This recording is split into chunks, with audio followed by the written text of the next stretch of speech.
Hi guys. So today we are looking at Ruth chapter 2 verses 1 through 13, and I just love this. It's so great. So just to review, in Ruth chapter 1, we were introduced to an Israelite family who was moving away from Judah because of famine, and they went to the not so stellar area of Moab. And yesterday we looked at some of the reasons why the Israelites did not particularly like the Moabites, namely because of their gross idolatry, seduction, intermarriage, and treating them as enemies rather than their kin.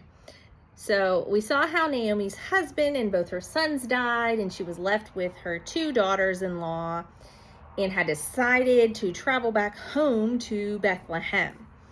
So after urging the two daughters-in-law to go back to their homes and their respective families in Moab, we see Orpah going home and Ruth making a vow to stay with Naomi for the duration.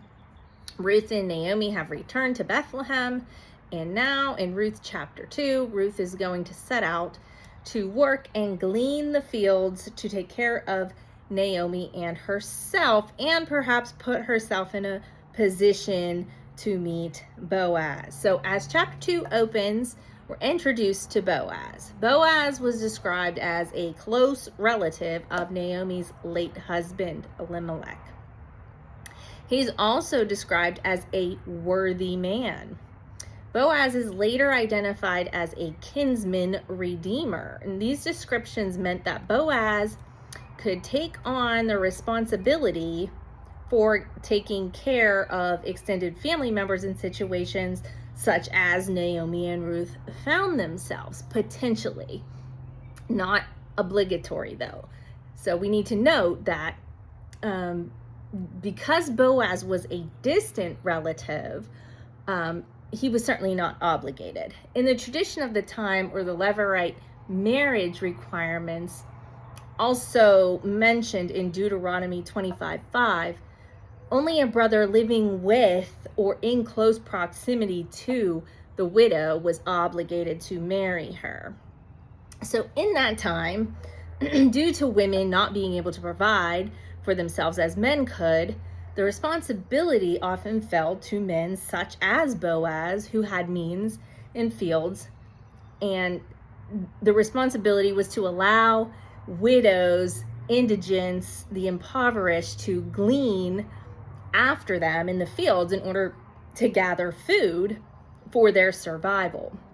Women obviously had limited legal rights. They cannot manage or own land and property in most cases, so losing their husbands was a severe plight, which could essentially lead to poverty and death.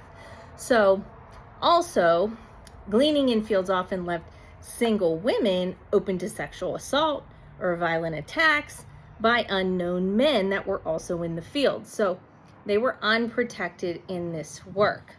But the gleaning was part of God's mercy to those who did not have what they needed. He said, leave some, leave some for those who are in need.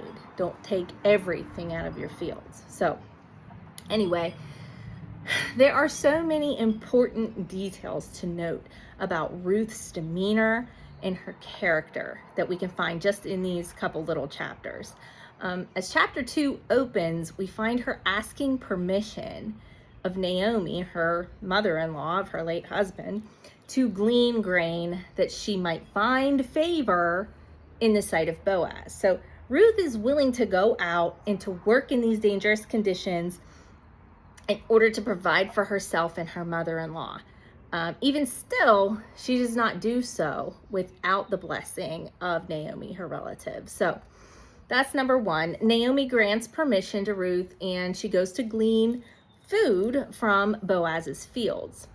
In Ruth 2:3, it tells us that she happened to come to the part of the field belonging to Boaz. So that indicates that she didn't know she was in that part of the field, or she didn't know that she would encounter him there, but that divine providence likely had a role to play here and provided for Ruth to come into contact with Boaz at this time. So there is something to be said here and gained for a woman who rightly positions herself in such a place, in a place where she may find the kind of man she's looking for, right? So she puts herself in that place. At this point, Boaz asks who Ruth is, because probably he has never seen her before, obviously. And the other reapers that are working in the field tell him they tell him like who she is, and he's familiar with Naomi and Ruth's recent return to Bethlehem because everybody was talking about it. Remember yesterday, they were all talking, is that really Naomi? Like, she's been gone so long, is that her? And she said, don't call me Naomi, call me Mara, because I'm bitter. The Lord has dealt bitterly with me, I guess, I think is what Mara means. So he's heard about them, and so he realizes this is who it is because his reapers tell him. And again, we find that Ruth has asked for permission to glean from these other workers. And so these humble requests,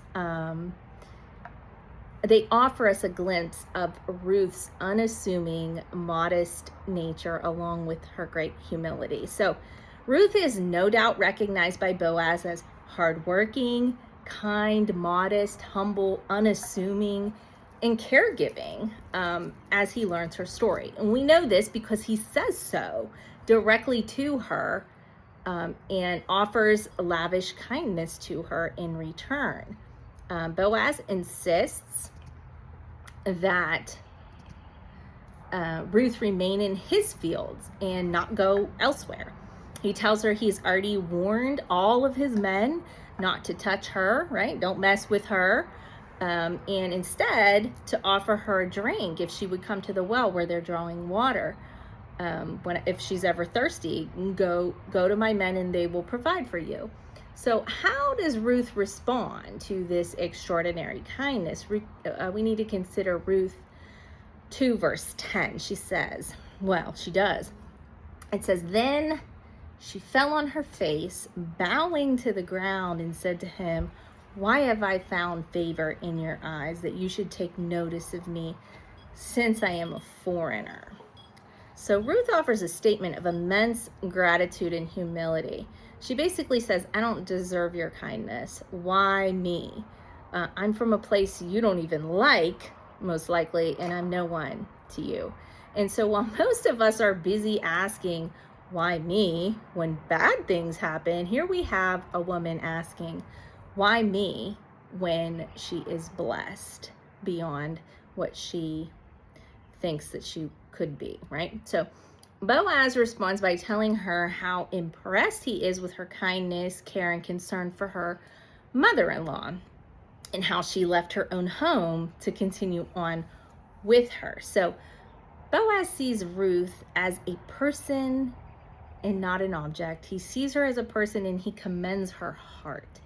He looks at her character and he's impressed by that. And so he asks the Lord to repay her for her goodness, and adds that he knows that she has come to his land and field to find refuge in the Lord. And so that's a man worth knowing right there, right?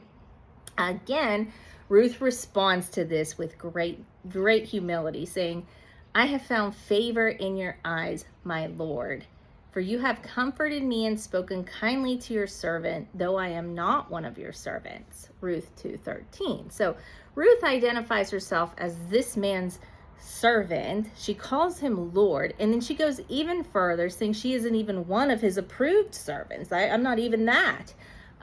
So Ruth could not be less entitled.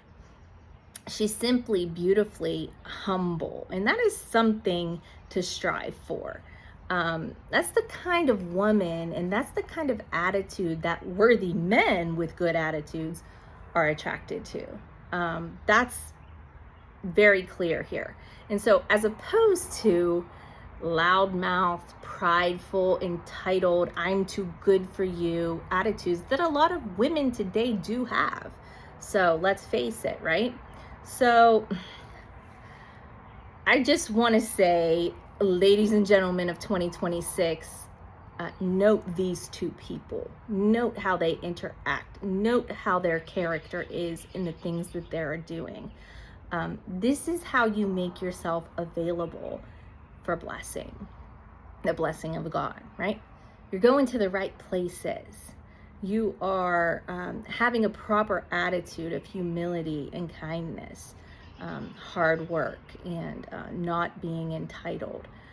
So place yourself somewhere where you can be used and you can be helpful to those around you. It's not all about me, right? So we can see this with Ruth's attitude. We can see this with Boaz and how generous he is. So tomorrow, I got a little lengthy, so I cut it off here, but tomorrow we're going to look at more kindness from the hand of Boaz. And I really love this. I love this story so much. I feel the presence of God when I'm reading this.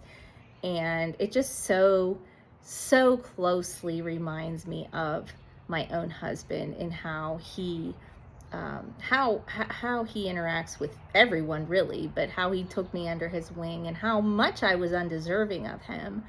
But what a good man that he is. And so anyway, that's just an aside. I hope you guys got something from this, and I hope you have a good day.